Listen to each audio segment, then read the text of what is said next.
Hello, hello. Good morning, everyone. Welcome back to Winning Mondays. Like we know that we have been off for the entire month of June, at least for the last 3 weeks, and we are happy to be back. And this morning, I'm honored to share with you. We have a very good topic today as we kickstart in the month of July, 1st of July.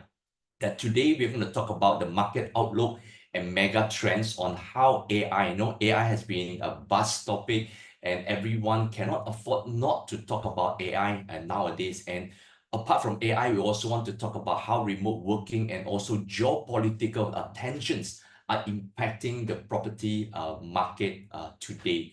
My name is Nicholas. I'm the Chief Group Officers for KW Malaysia, and I'm going to be your host today for Winning Mondays. So this mornings we are honored to have Dr. Lee Naijia with us. Let's join me to welcome Dr. Lee. Though we can pin Dr. Lee on. Hey, morning, Dr. Lee.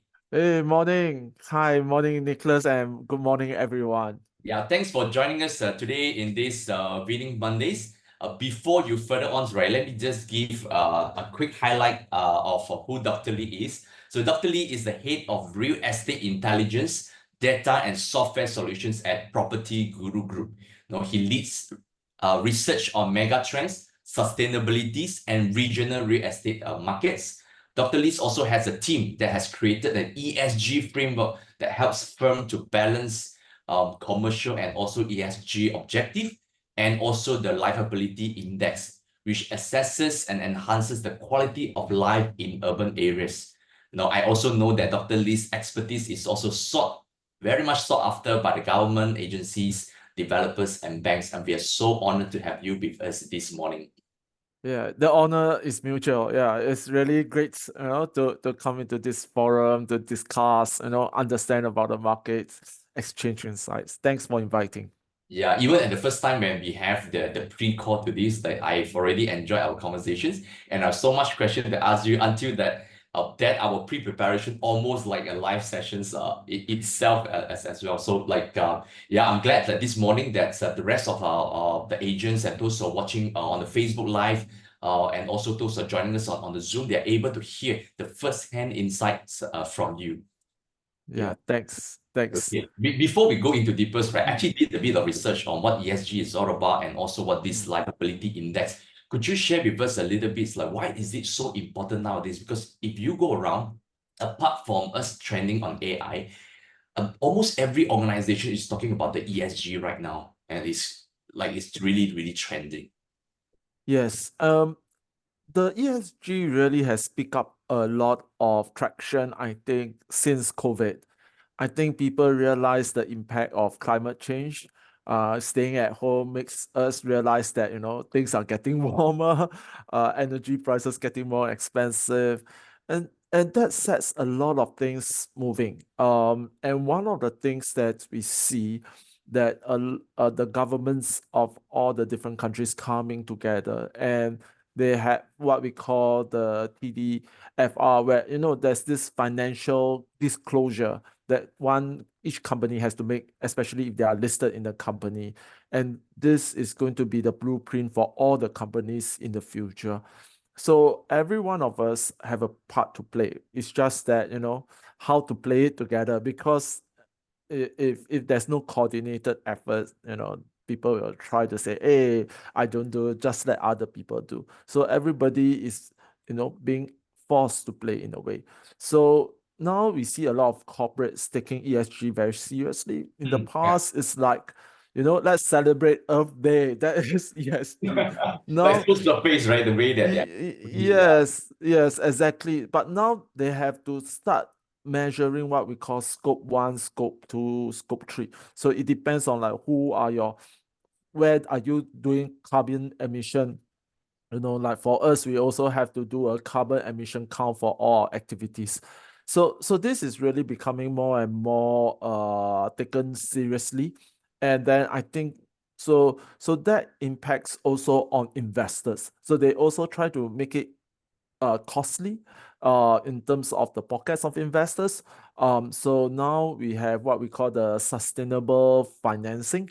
So if you reach a certain ESG level or you meet certain targets, you can actually get financing at a much lower rates. So to Mm. companies, they see that, oh, this is actually good for them. So we are seeing that pivot. But the problem if ESG, especially in real estate, is it's a very expensive exercise.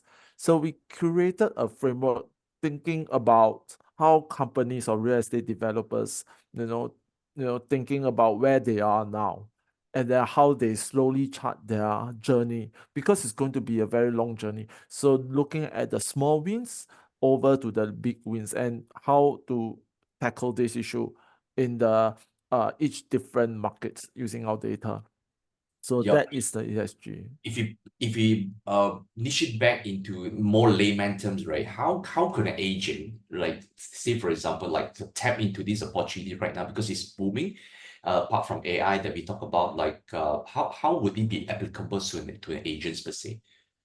I think sometimes we were thinking about, wow, ESG must be doing a lot of, very sophisticated It modeling, has to all be those big things, corporations, enterprise level, prices. and all. And Yes. often it's very hard to digest that, hey, no, I'm as this individual agent, Mm. how would this even affect the way that I'm doing and what opportunity are we actually talking about over here? Yes, so here there are few opportunities. So imagine if you look at the older buildings, probably because the way of design is not so ideal, right? So in the past, then how do you market? So last time we would say, oh, this is the rental is cheap, to and then try to attract tenants here. But now it doesn't does that way Let's go because beyond that. Yeah. you have to go beyond that and tenants will start asking, is this green mark or is there a green ranking? And then I think agents on that side, you sometimes you have to scramble around for information.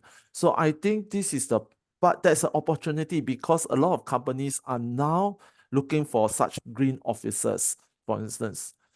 We also see that, based on our consumer sentiment study, that more and more consumers or property seekers, they are willing to pay a slight premium for green buildings, assuming everything is the same.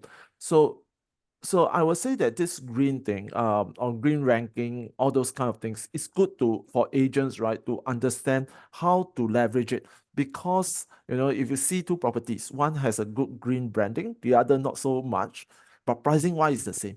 You will find that the other one actually has a better sell in terms of advertising. That is the kind of message that you can position to attract more buyers also. Yeah, this is where that's this feature alone or these remarks alone that we actually set the building apart. And even though it probably costs a little bit more, but because of the sustainabilities of elements in it, right, it actually garner a higher price value at the same time, even better market value as well. Yeah. Exactly. And sometimes, now banks also offer what we call green financing to homeowners too. So if the agents can leverage on that, that also can help the home buyers match easily. So they're able to get loan and they get a cheaper rate. So they will also pay more. So to an agent, it's a win-win situation also. Yeah. Yeah, we might not feel the impacts right now, agents, but let me assure you that this is coming, and definitely by having you knowing this a little bit more than the rest of the other people, that you're actually one step ahead in the game. I think it's very important if you always want to be ahead of the industries and games, what's happening. Yeah. Mm. Okay. Indeed. Good. I think that would be probably another topic by itself because I think I also have a lot of interest in this as we talk about Yeah. gold and sustainabilities. I think that we will invite you back for that market as well. But today we want to talk about what are some of the mega trends that your team has been currently researching in Property Guru. You want to tell us a little bit more on some of the research work that you're actually doing in regards of this latest trend in AI?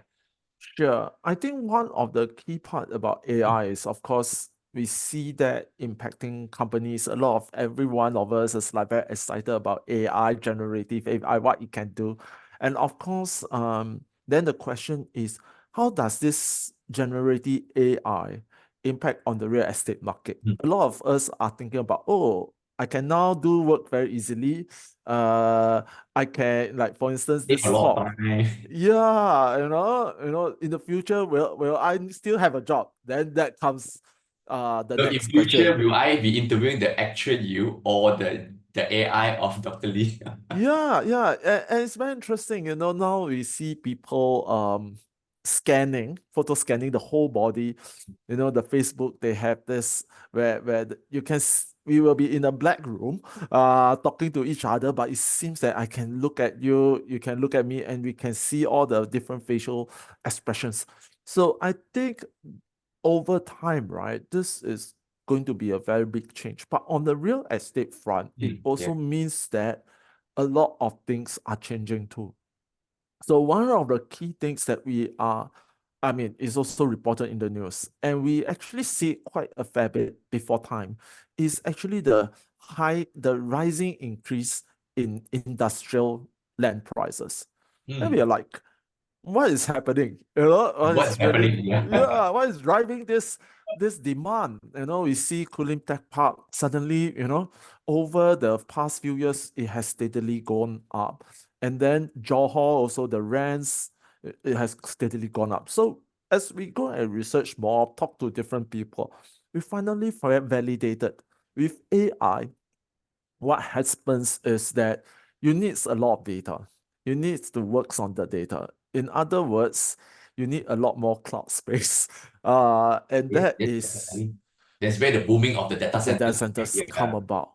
And of course, Singapore, because we are very limited by space, we already probably reached the maximum. So where's next, right? And it's very interesting when we were reading Bloomberg, one of the countries being cited that has the largest growth in data centers is actually Malaysia. And actually, Johor itself, we saw a very rapid growth. Mm, And so that actually is driving all these data centers, large tracts of land being redeveloped.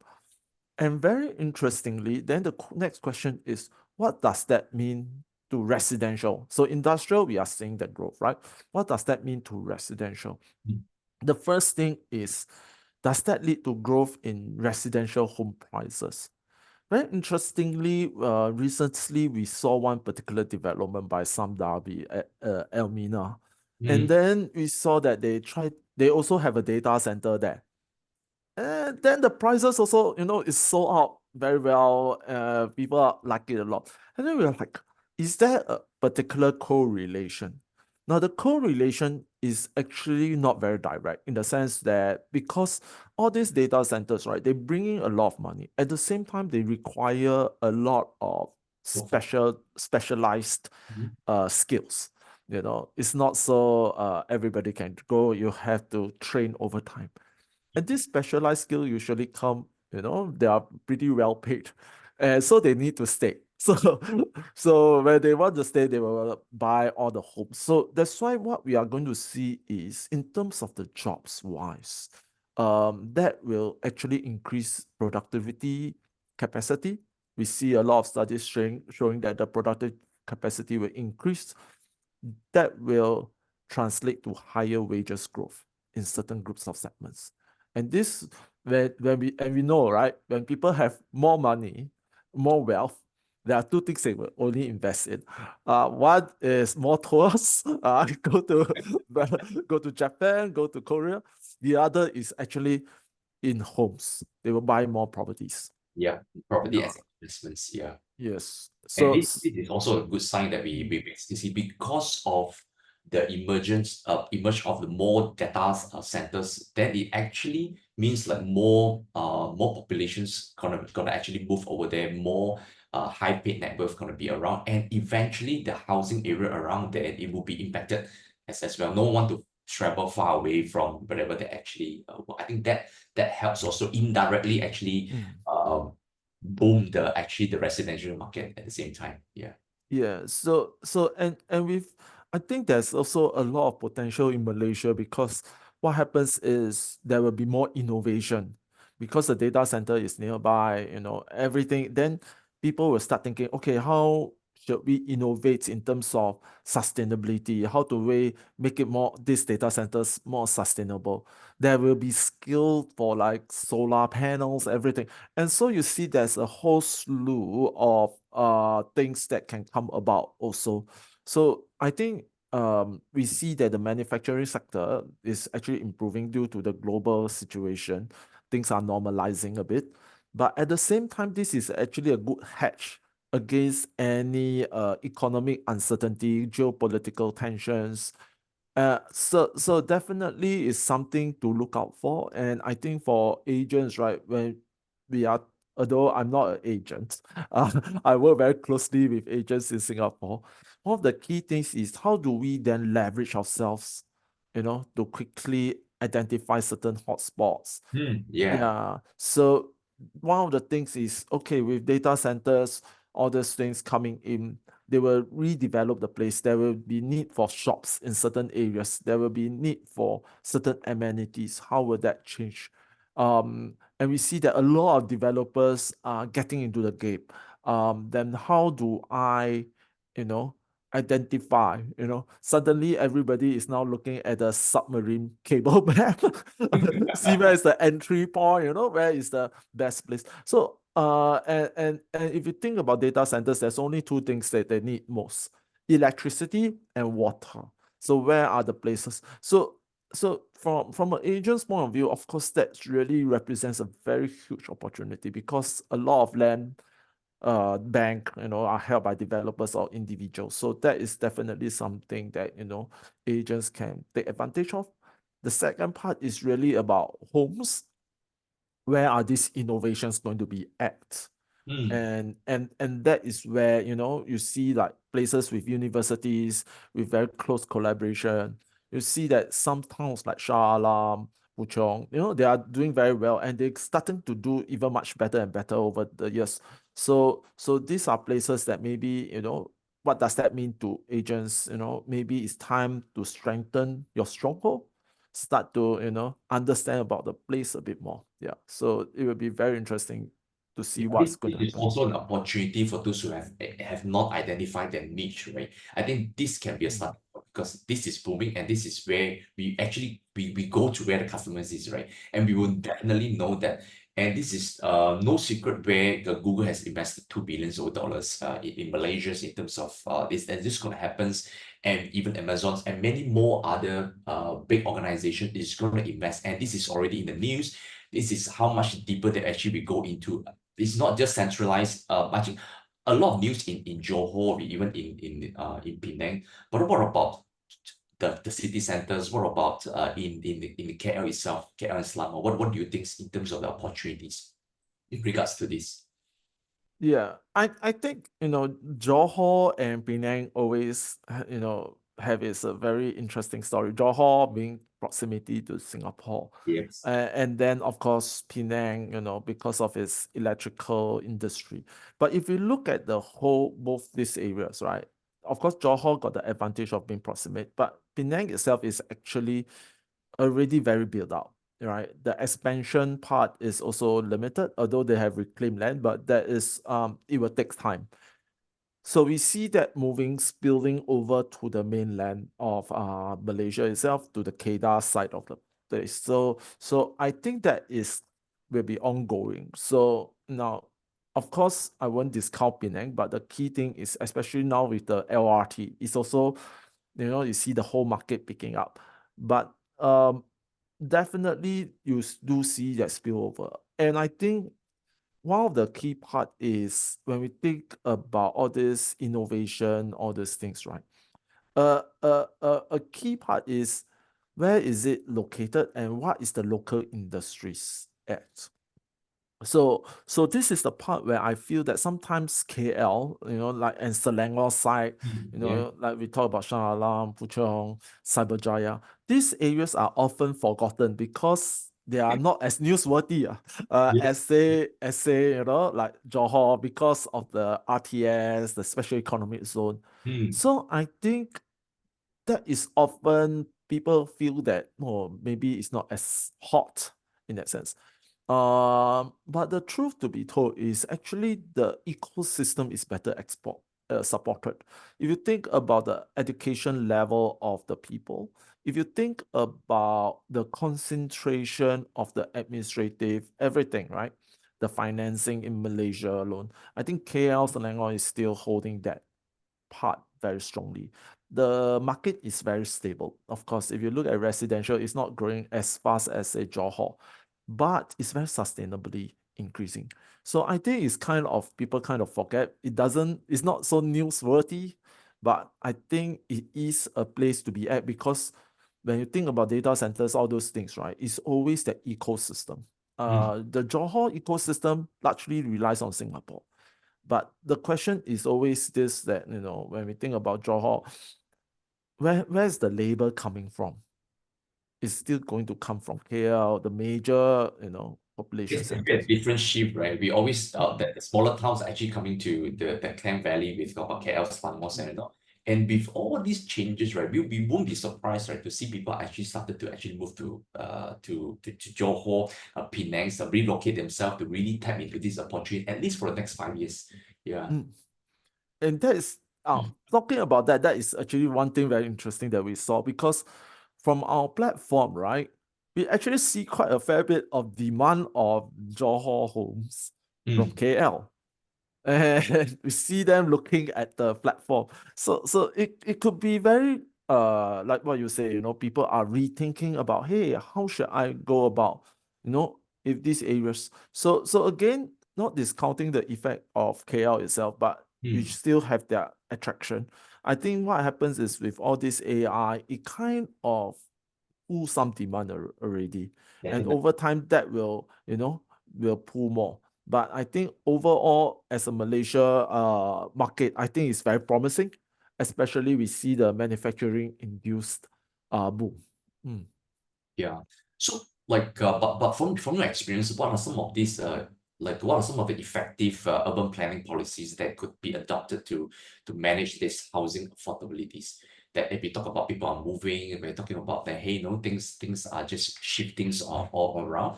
And we also still talk about the majority of the people in Malaysia, like the housing affordabilities. Would that make any changes in regards to this? Yeah, I think when we think about housing affordability, right, it's a very multifaceted problem. And in what way? When we think about we can't solve it, at any point in time. Even like in Singapore, everybody think oh, the government has done a good job, they have solved it. No, it's still there. So it's just that expectations change. So there are a few facets to it. The first is expectations. What is a great home and affordable home? So some people think that affordable homes are still in the prices of in the 70s. Of course, when they sell, they are looking in the present. But when they buy, they're They buy, they thinking, want to look backwards, right? yeah. They still think the prices are still in the 70s. So that is one of the problem. That expectation never change. And that is where the agents comes in with their knowledge to kind of educate them, like, hey, look at your pay and then everything, how it goes up. The second thing about affordability is that, just having a low cost home doesn't solve your problem. And we've seen that in a lot of cities in the past, like Brazil, all those places. And the reason is because the low income people, they also had to spend very long hours to go to work. It doesn't make sense for them because that long hours, say if they spend 2 hours, it's actually 2 hours of opportunity because of what kind of income they can get, especially if they are working, on an hourly basis, where they are paid hourly basis. So generally what we see is local income, we try to locate as close to the employment centers as possible. So one of the key parts about affordability, which I think with remote working, with all this, growth in the manufacturing, will create is that they have this opportunity to buy affordable homes near where they work, but it's not in the city center. In the past, it's always in the city center. And that creates all the whole lots of problems. So from an urban planning, I definitely am very encouraged to see that the government is taking very active steps, especially when it comes to public transport. They are really trying their best. It's not easy. to change that mindset. I realized Malaysians love cars. uh, I don't think that is something that I mean, like definitely everybody loves cars, yeah. but the car is still necessity for us to come. Yes. Especially, it's Yeah. not as convenient as you have in Singapore, right? Exactly. So in this regard, right, that's why you see that, that also create congestion, and that also make affordability worse. So sometimes when we think about housing affordability, it's actually congestion problem. So we can solve the congestion problem by making work closer to homes. Actually, things could resolve itself. So from an urban economics or urban planning, I think that's where the government of Malaysia is trying to do also. But it's not very straightforward because the market dynamics sometimes has its life of its own. Yeah, one of the trend that I actually see is like in the past or even current, what's going to happen is like in order to really afford a house that you can afford, they actually move away from the city center because it's getting more and more expensive in the city center itself. That's where people are staying far away. So that's where the commute times and then all and the stress level actually add up because they travel way much longer than and also the facilities of the transportation is not there yet for the entire Malaysia. So hence, we actually see this. But there's also a proposal by the government that's in debates right now. That's where they're proposing, hey, because of the majority of the work and it's also booming in the city center, they're encouraging, hey, a lot more housing areas being built by the government in the city center itself that is being on like core living and is being highly subsidized that people don't need to travel too far and then they can just probably just walk to an office or they can just commute just one or two stations away and we kind of see this being debated over as well. Yeah. Mm. So that is actually, yeah, a very interesting point because in recent times, right, what we are seeing also there's a movement and a shift towards what we call city living, Mm. but trying to keep amenities, work, learning, everything within 15 minutes. They call it a 15-minute city. And I think and a lot of cities, right? Not only Singapore, but London, US, they're China, talking, yeah, yeah, they try to put the affordable everything. housing, In everything. China, there's this Yeah, one like building they have yes. like I don't know how many thousands people are actually living in, and everything is being provided, and they actually turn the service apartment itself, right? Mm, Like mm, from a mm. hotel previously, and then they just everybody just live there, and it's crazy. Yeah, we Yeah. Exactly. So they are trying to make it more dense. And the beauty of making it more dense, you release space for other parts and then it can be parks. So this is very contrasting urban types of for concepts. So when from an urban planning, there's always these two contrasting. One is like, oh, you work from home in the suburban, the other one go into the city. So over time, what we are seeing is that where is that balance? And that is the challenge. So I think what the government, also Malaysian government, try to do is also encourage renewal, uh, you know, by changing some of the regulation, easier for the en bloc to take, to go through. So that is actually a good policy, to renew the city because sometimes we see in the other Western cities or the inner city become very dilapidated, and then there's what we call the inner city decay. So from a planning perspective, I think the government is doing the right policies. Now the question is, should people be in the city center or out? There's no straightforward answer. I would say that it's actually they have to do two things together. yeah, But at this, whichever works for you, then this way actually you choose mm, giving options to people actually make more sense mm, than mm, enforcing hey this is how it would be. And after COVID, I think we can see a lot of change in terms of work trend. Definitely more people can work from home, they do yes, hybrid level, and we finally realize that hey like even when we're doing this Zoom, right, we don't really have to sit next to one another, but yeah, so real, right? I think like thanks to Zoom, thanks to team, and we are able to have this. The world is getting smaller right now. Yeah, just the only difference is the time zone right now. yeah. Yeah, that's something that we cannot change, right? Yeah. We cannot change. So it's actually very interesting when you're talking about this, right? So I'm thinking like, so as an agent, if I'm an agent or salesperson, I want to rethink about where to focus on. Now it's not only about where to focus on, we have to think about who and where. So for instance, right, if we think about like this particular household where the woman also works, where could it be a better place for them? And what will they be working as? So they probably have to work close to their family. So for instance, I had a staff, right? She had a young daughter. So she has a young daughter. So she needs to be near to her young daughter. So remote working is crucial. But Mm. then affordability is also another problem, right? You need Yes. the space and whatnot. So where do they go? So we realize that there's two forces. So on one hand, you see the central getting more and more expensive, but getting less and less traction also because nobody want to let go.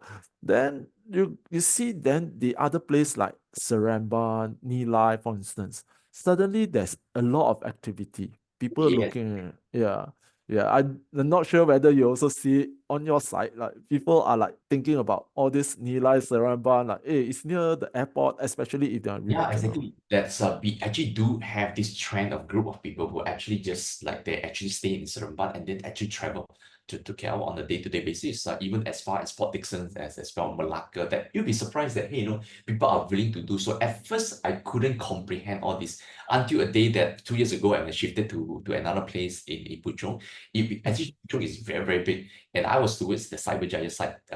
So when the office is basically in Damansara Perdana. So that itself without jam, it actually took me 45 minutes. And I started to realize that actually it's as near as I go to Seremban. Is that crazy how oh, the things change? But of course, I'm also thinking a lot that, hey, probably might want to shift back to the city center after doing that for the 2 years. And I also understand, Doctor, like you have prepared some of these slides and informations. I want to take this time to actually go through some of the things that you have prepared so that we can have something visual and also how agents can really go to the dot and actually do this at the same time. mm. For those who are listening, if you have any questions for Dr. Lee, feel free to put it in the chat group. And those who are doing this online on Facebook, feel free to just text it, and then we will actually take your questions, and then we will ask it live during this time as well. Yep. Feel free to just share your slide. Doctor. Okay, can let me. Sorry, And I let me. hope that for those who are listening, that you have gained a lot of insights, rethink of your niche market, re-strategize how you actually want to tap into this new data center that's coming around the area. Do a little bit more research on that. And we have a lot of tools in Keller Williams where we actually help you to identify the areas that's how you can actually reframe and refocus on the things that you actually do. Yeah. Yeah, just give me a minute. Sure. Some technical Okay, things. sure. No issues on Yeah, that. So yeah, if any one of you have any questions, feel free to write it. Yeah, any questions we'll do in regards of this topic. And I believe that this topic that we talk about is very much ahead of time. And not is not a normal common topic that we talk about. And in fact, when I have first conversation with Dr. Lee, I say, hey, AI, we are not talking about generative AI, we're talking about how AI, the data centers and really impact the industry itself, which is really, really helpful. Yeah. Okay, the yeah, slide is up. yeah. So I'm just going to share with you a bit. So the but before I start, right, I just wanted to maybe give some context, like Mm, why I can kind of how we project how the market is moving. So if you think about how people search properties today, right, is usually they go to the platform, they search, then they transact. So when there's an event happening, right? So like for instance, elections, uh, geopolitical tensions, we will always see them happening at how people view, right? mm, And it's very interesting because that was one of the reasons why I joined Property Guru, because as a researcher, I always very interested of this particular data set because it Getting more and more gives. happenings, right? As you go deeper in the research. And Yeah, yeah, and you see that people actually react in certain ways when there's announcement, how they react, and sometimes it take delay. So it's pretty very interesting, and we are working with quite a fair bit. So also just to give an overview, right? This is just like the demand and the transaction data. We take it from KL residential market. You could see that the number one, right? It occur on our demand. We see that from April onwards, there's a jump in mm, terms of the demand. And then it coincided with the transactions like 3 to 6 months later. 6 months later in October, we see that, November, December, you see that sharp jump. So it kind of like, correlate to just now, validate just now what we are saying, that how people are looking at the changes. And mm. then after that effect. So from an agent point of view, right, or from my research point of view, it's very intriguing because I kind of have like, oh, this is going to happen soon. And so now we could see that, from three, right, you see that things are getting stabilizing, and you see that we're already seeing that more or less in the April 2023. So by July, you see that things also start to stabilize in terms of transaction. It's not increasing in that high volume style. So what we are So seeing that is going to be like 3 to 6 months kind of the gap that you actually see. yes, yes, exactly. Um, so so this is what we see. But the interesting part is when we do all because as researchers, you see, oh, this got this data. Shall I try see how it reacts to exogenous shocks like GDP, all those kind of Yeah, things. yeah, yeah, yeah. So when we do that, right, what we find out is even weirder because we realize that, hey, um, the demand index seems to move earlier than the GDP. So it got me puzzled for months. Because usually, you should have an income shock, then it will impact on your demand. But So that is why, just now, right now. Yeah. yeah. And so when we were thinking about it, right, so we realized that actually it actually depends on how the data is collected. The GDP collects like every end of the quarter. Now, but what happens is, for the property seekers, right? They would know how they perform. They will know how the company is performing internally because the boss will probably tell them, hey, this year it's going to be tough. We may not have bonus and all those things. So what That will happens? eventually change the entire momentum. Yeah, exactly. And what happens is then you realize that people will actually rethink about, oh, maybe it's not a good time to look for a home. Alternatively, if the boss said, well, the business too good, we need you to do more OT, all those kind of things, then they will start thinking, okay, maybe it's time to find a home. Things are doing well. I have certain level of security. Mm, So very interestingly, we also find that, as we talk to the governments, we kind of find that, hey, there's this kind of a leading indicator that is happening. And that's why everybody, if you look in the stock markets, nowadays, people pay attention to like what is Amazon doing? mm, What is Google doing? When they start retrenching, you realize that every company is right now, they are all looking at it because even the banks now we see retrenchment, other industry also see retrenchment. It comes very much later when the Googles of the world they saw it because they also saw that activity. So I think now the key part here is how the information is being absorbed and collated these days. That's why it's very fascinating time as a researcher, but not good for the heart because every time you see this kind of activity, like what's happening. So those are some of the very interesting things that we are observing in the market. And this is just to see like in terms of asking price and transacted price, right? mm, Just very quickly to just go through this is that, yeah, we see that, there is the pricing is always slightly higher, mm. because it's, you know, generally we will put the price higher and then we negotiate downwards. I think this is a kind of a very common thing. So it's about 10-20% higher than that. So, but what is interesting is we see what people are looking at. Sorry, I think due to some of Yeah, you probably have the to go back to the animation. earlier slides But of pavilion residences. yeah. But what I'm trying to push here is that, very interestingly, we also can see what people are looking at by clicking at their prices. Hmm. So that actually tells us whether people are, in terms of their wallet, are they willing to spend more or spend less? So generally what we are seeing overall, right, is I think in terms of Malaysia, we see that the demand has been rising steadily, and now we are reaching kind of an equilibrium. Bungalows is very interesting. It's still going up Hmm. since October 2023. But the number of listings has kind of like, stay very stable over the years. So in other words, there will be more and more pressure on the prices over time. So this is for landed. Then so yeah. And this is for apartments, and non-landed like condominiums, etc. You see that the supply actually move in tandem. But the thing is, what what is I think most of the developers are pushing out are in terms of service residences. We see Hmm. that the supply, whereas apartments seems to more passe already. So you don't see that as the trend line for the supply, right, is stabilizing or coming down a bit. Yeah. So How so how do we actually even like mm, better use of this data? Say for example, if I'm looking at this slide itself, right?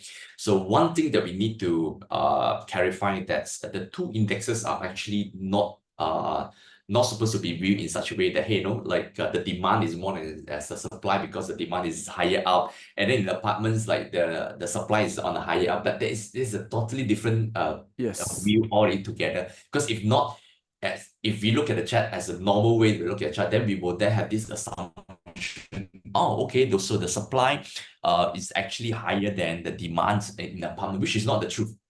Mm, Am I exactly. right? So Yeah. yeah, you are totally right, Nicholas. So this one, maybe I step back, Yeah. take a step back first. So we actually present them in two indices. So the Yeah. demand index, the dark blue line, right, is Yeah. actually measures the number of visitors to the listings. Hmm. So there can be many visits, right? And then we also have to weigh them based on how they interact with the listing. Like, do they call the agent? Do they do this and that? So if they interact more, means they are high intended Hmm. property seeker. So we give a higher weightage. Now, supply index is a very simple thing. It's just the number of listings. We Now, when we compare both of them, right, supplies tends to be much lower because you don't see so many viewers, visitors compared to number of listings. Number of listings usually is pretty standard. So generally, what it means here is that the two in terms of the access is different. So the right hand side one is usually the supply index. So how do we read this? Is that we need to look at the trend. The trends is very important. So this is more of a trend analysis. Hmm. Like for instance, like when we see that the supply of say apartments coming down or stabilizing, it means that the market is more or less starting to come down. So when we look at different markets, right, the key part is this supply of listing coming down very Hmm. rapidly. So for instance, like Nilai, for instance, when we look at Nilai, the supply of listing actually came down quite a fair bit, even though the demand after that also come down because there's no listings, right? So and property seekers after a while will say, hey, there's nothing. So, but what does it mean to the agent is that, oh, if the listings is coming down, it means that for each listing, right, if I find for Nilai, it actually is better because it helped me enhance easier because each listing will get more views also because there are not enough supply of listings. So that generally it will be more popular. So that is how I will look at it from an agent point of view. Now, from a researcher point of view, right, I will usually look at these two trends and see how it will impact on prices. So if demand is increasing and the supply is actually leveling off, this means that there will be additional pressure on home prices. So the market price will go up. So for those, right, managing the clients' expectations, right? Okay, maybe it's a better way to manage. You say, okay, the price is going to go up. It's okay to get a higher asking price. But in cases when you see the demand is coming down, supply is increasing. Just like in the case of Singapore market, right?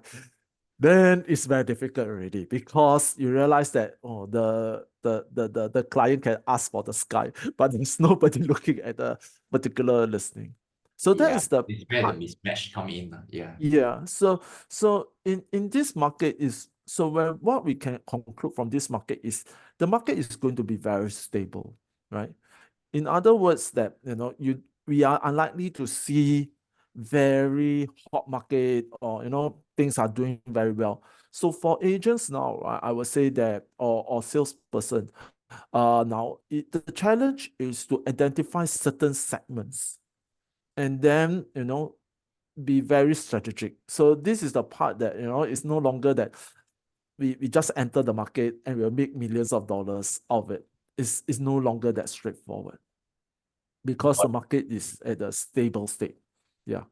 Yeah, I hope everyone has been benefited by looking at the trends right now and start to really think deeper and how we want to really tap into the opportunity and we look into the way that we have been doing things so far and tap into the future that's coming. Yeah, by looking at more analytics and data.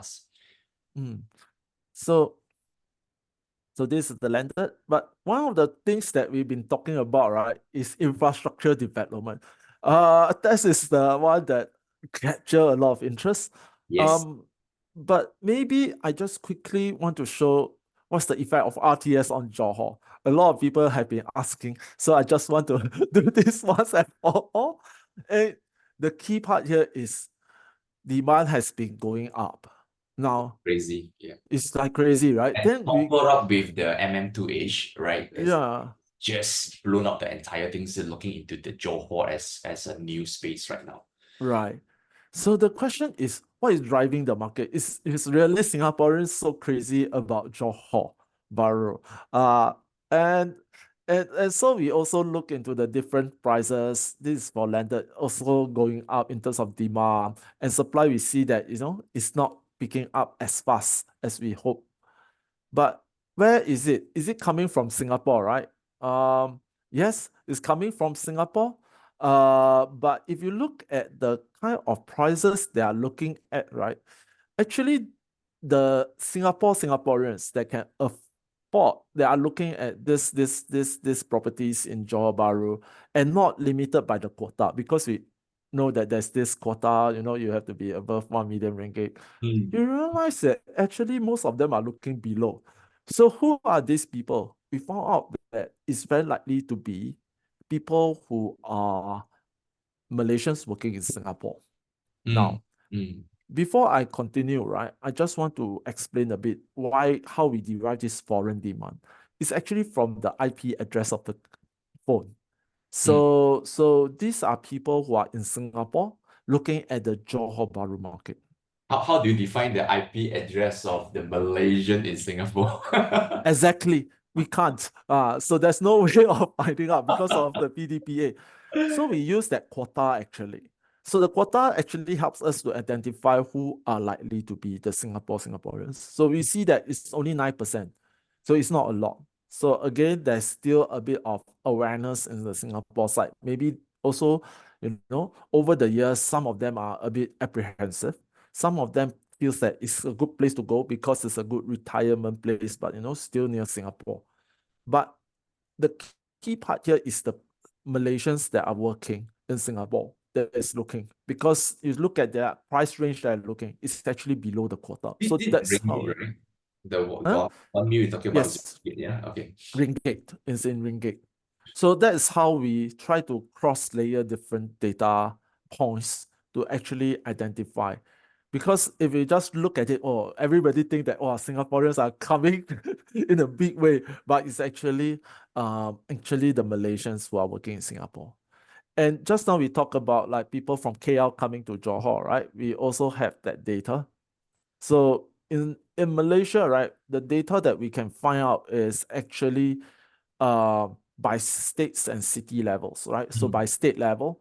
So we realized that actually quite a fair bit of demand coming from KL.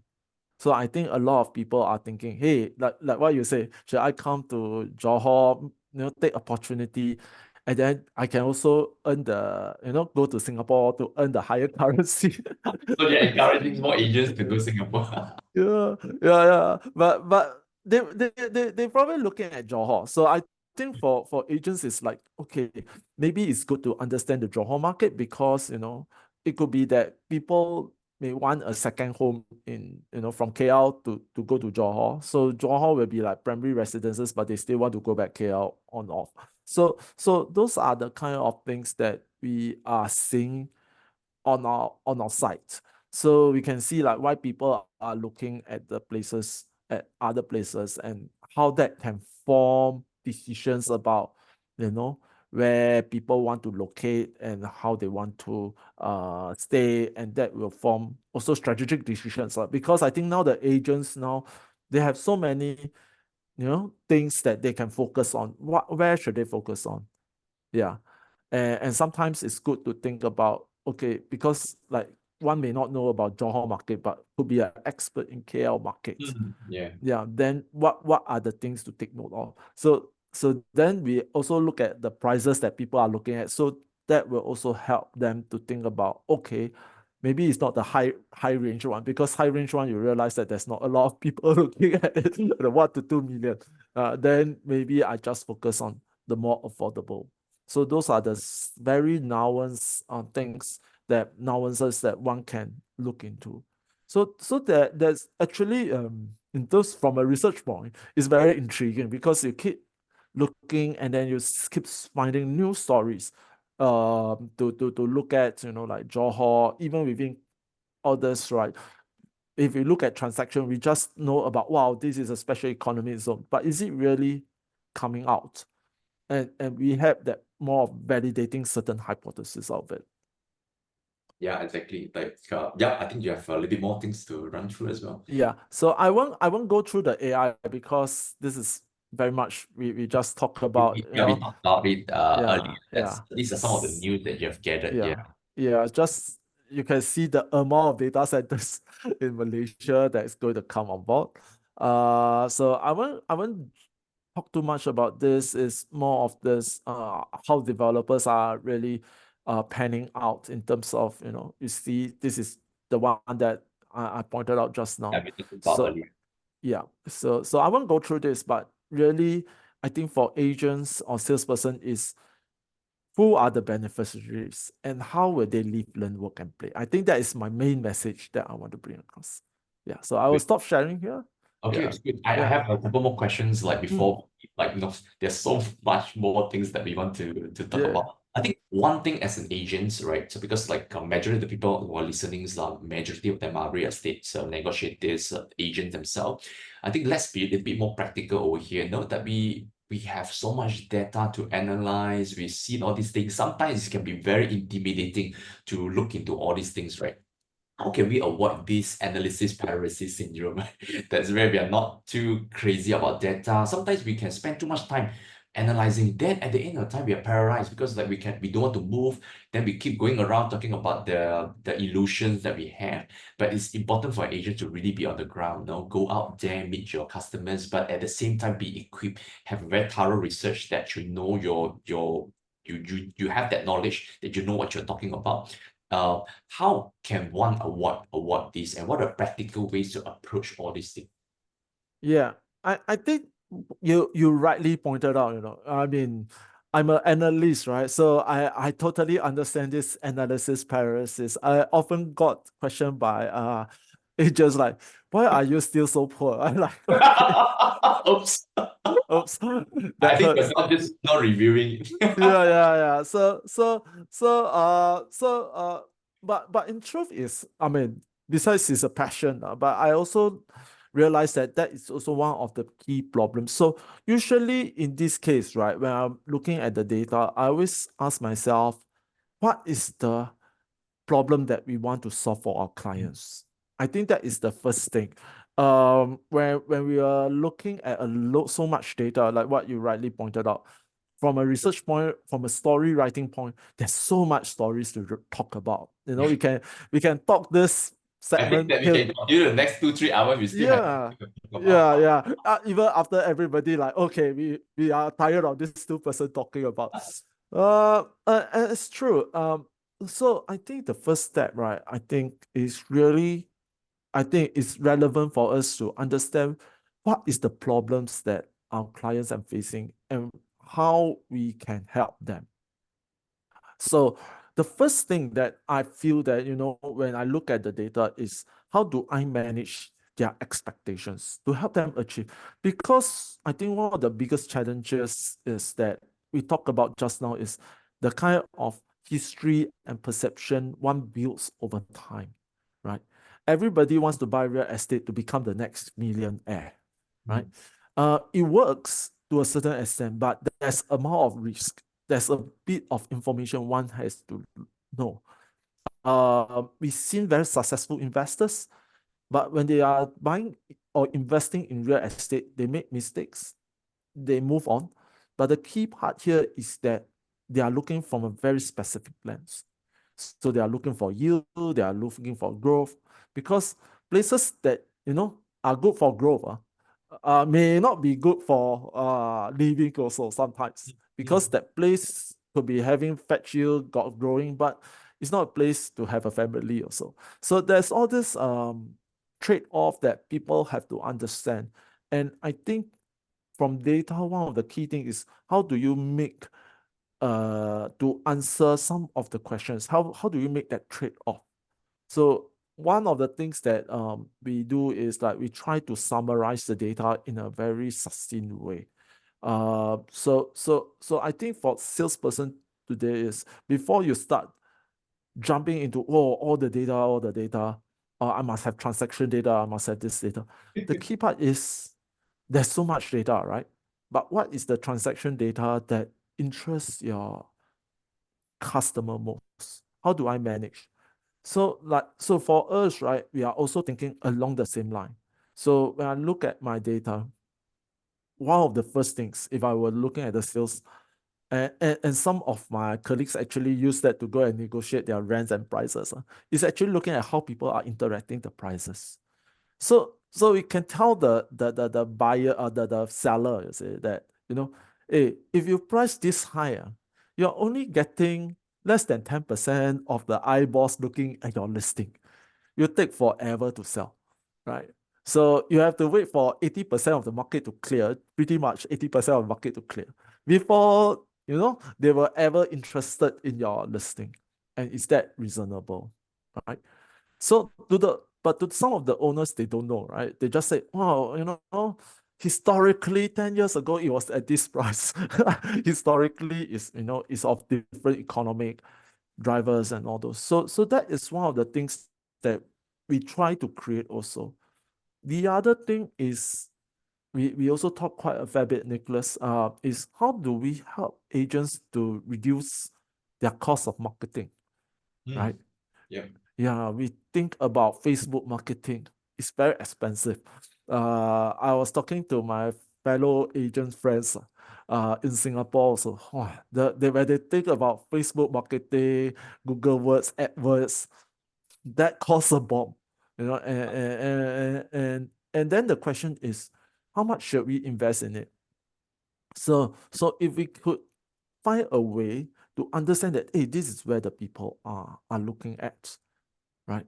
That is what we are also very busy with at PG also. We trying to see that, okay, if this is what the people are looking at, should you optimize, uh, and there's not much supply in the first place, there's not much listings in the first place. Should you still spend your AdWords to create that awareness? Because they are already aware, right? I think then the question is more of that, how do you promote it better than Yeah. the rest? Yeah.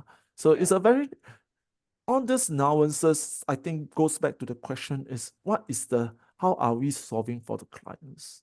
I think it's always important that uh, like in Keller Williams we talk about we are agent centric. We always talk about how can we actually solve this, challenges for our agents, right? For an agent, it's very clear that it has to be a client centric, where first thing first, like what is the real issues, right? What is the customers actually request and asking for? I think this is where we are back with a lot of platforms, we're back with a lot of data informations that, hey, that is how we actually use all these tools that we actually have that kind of back us up. That will definitely save us a lot of time in doing so.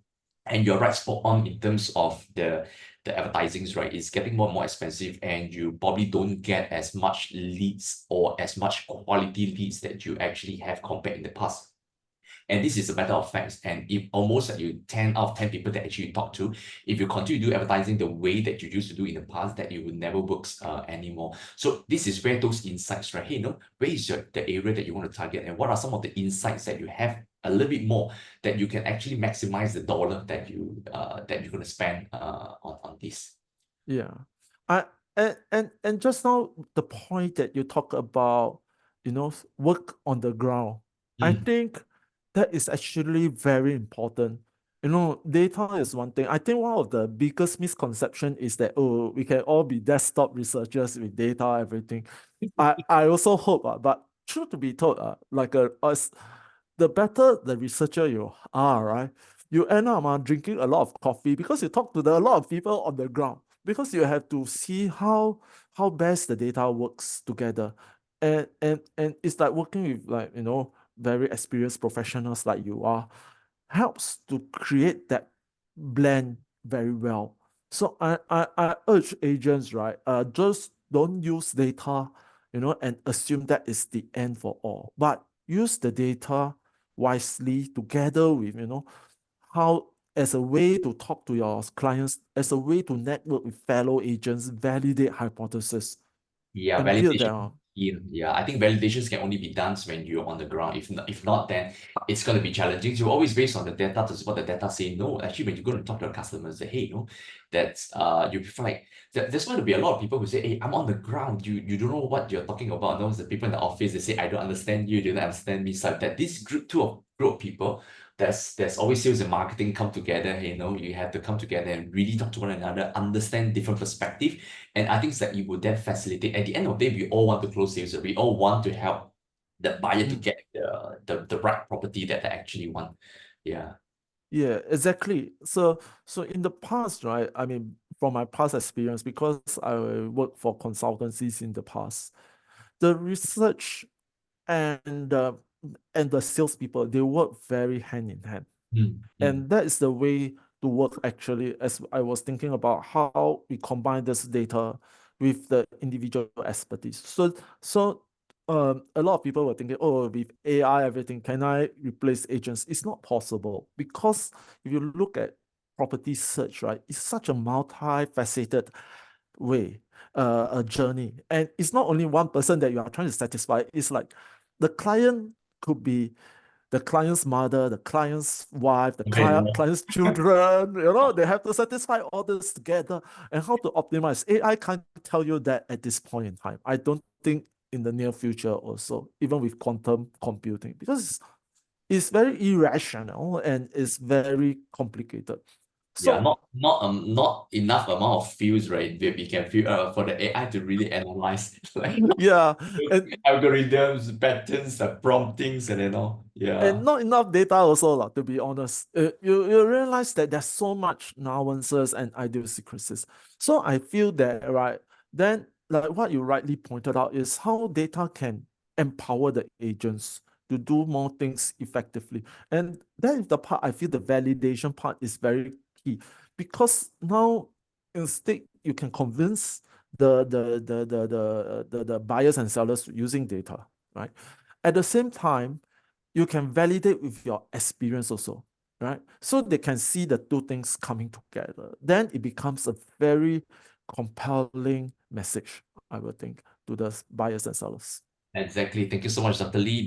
I'm gonna take a short break that we're gonna go for our one announcements. Right after the announcement, that will be I'm gonna ask you one final questions that we conclude today. What is the three things that you think that I'm listening today that I can put into action right after this call? Three things that you think about it. So you have 5 minutes then before I come back to you for that. Okay, Okay. good. I like the challenge. Let's do Like it. the challenge. Okay, now we're gonna bring up the the announcements. Okay, so we're gonna bring back the database boot camp that will be happening on the 24th of July, Wednesday from 9 to 5 p.m. at Bukit Kiara Equestrian and Country Resort. This particular workshops, like I personally conduct it, and I'm the fans of database. You know that I talk about database a lot. If you really want to save a lot of money than spending time of on advertising a dollar, that you really need to tap into your sphere of influence. That we really need to know that how you want to reorganize your database. That you can really, that's in the push of the button, you can send to the thousands of people that you can keep in touch with. Please make sure, if you have not experienced the database bootcamp before, which I personally conduct, please make sure that you register for this. And this is also like five CPD hours for those who are PA and REA. This is definitely for you, and out of so many courses out there, this will definitely bring you value in terms of managing your sphere of influence. Even if you're not a CPD, you're not PA or REA, I encourage you to also join in this class, to join in and learn at the same time as well. All right, next. Why is so important for real estate agents? So please come and find out on the 10th of July, 2 to 4 p.m. at KW Malaysia Training Center. A lunch will be provided for this. So there's a QR code for you to scan. Please RSVP with us before 5th of July. This is open to anyone, and this is brought to you by KW Cares. Is an organization that we actually set up to really help agents in needs. If any one of you are always thinking about how do we actually take care of you as an agent, how do we actually take care of yourself and family, and this is a very good opportunity for you to really understand how Soso can really bring an impact to you, especially when you are independent contributors for your families and income earner at the same time. So I hope that these two announcements bring you to thrive in this challenging economy at the same time. All right, thank you so much. And now the time is back to Dr. Lee on the 3 things that I can apply right straight after this call. Okay, 3 things. The first thing I would think is that if we look at the market now, it's going to be very stable, but very uncertain also at the same time. It's kind of a funny thing, you know. But I think first is that you have to be very strategic, looking at certain niches and segments. Okay, it's no longer that, you know, straightforward. Find someone that is like a leader that is very experienced, that can guide you to help from that, and use data to help validate it. The second thing is megatrends. AI is here to stay. And what is going to happen is the market is going to be volatile. There will be certain places you will see being impacted negatively. We just talked about the good things. There's some negative. And what happens is certain jobs will be displaced. And when certain jobs are displaced, that means that there will be certain areas being a bit more impacted than the rest. But it also means there's opportunities for people to buy at the low. So I think that is also from an agent's perspective, a salesperson's perspective, is the generative AI will bring a lot of opportunities, a lot of new trends, but we all have to buckle the seatbelt because it will be quite a bumpy ride. Third thing is, then I think one of the biggest challenges that face every one of us is the widening mismatch of expectations between buyers and sellers. So this awareness have to go hand in hand. Experience is one way. The other way is using data insights. How do you bridge that gap? I think this is going to be very key now to be a successful salesperson. It's not only just, you know, oh, this is a very good property, this has a nice area, this, you need more than that to prove it. Yeah, so that would be my 3 things. All right, it's good. Thank you so much, Dr. Lee. Thank you for joining us this morning in Winning Mondays. And I hope everyone who are listening here knows, like, there's so much nuggets and insights in this call itself, right? Please watch the replays on YouTube, find it back. And for me, my key takeaways for this is really for agents to rethink re-strategize and relook into the way that you're doing things right now. We no longer can do things the way that we used to do in the past. AI is here to stay, like what doctor says, right? AI is gonna get crazier and it's gonna get more scarier. I can tell you that we have to embrace with it. If you have not leveraged on AI in any form, this is a time. We're still at the early stage, and many talk about AI, but many have not even go deep in AI. And I can tell you, because I talk to so many people, every time we talk about AI, they're just so surface, right? In terms of they're talking about, and I know what I'm talking about because I go deep in like her doctors, right? I go deep in this space, AI, I go deep in the research and all. So it's really agents rethink, refocus, and re-strategize your focus area, right? Really go to where the market is. Don't stay where you are right now. This is really the time. And if you don't take this time, you're going to miss this opportunity. And this is the best time right now because things are booming.